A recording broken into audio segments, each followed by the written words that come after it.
السلام عليكم ورحمة الله وبركاته متابعينا الأعزاء، إن شاء الله تكونوا بخير وبصحة وسلامة. من كثرة ازدحام السوق بالأجهزة الاقتصادية والمتوسطة من شاومي وتكنو وانفينكس وغيرها من الشركات، جاي نشوف هونر تجتاح هاي الفئة وتدخل بقوة. مع هذا الجهاز راح نشوف هل تقدر تنافس أو لا أجهزة مثل البوكو ام 6 برو والتكنو كامون 20 برو وغيرها من الأجهزة. فخليكم من المقطع إن شاء الله راح تستفادوا.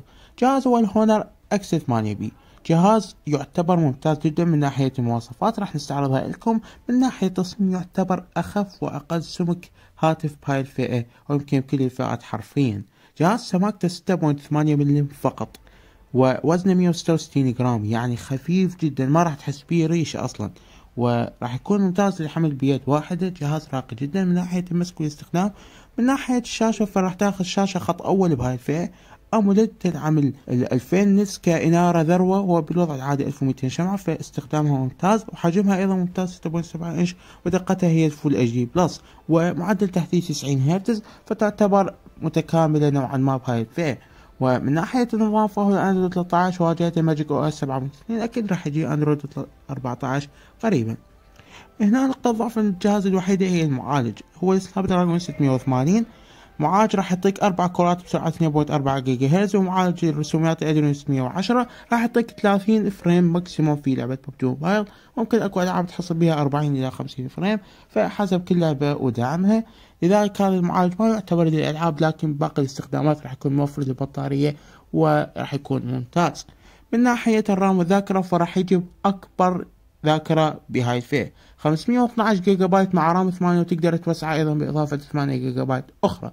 فمن ناحية الذاكرة فلا تشيل هم، جهازك راح يكون كافي ووافي.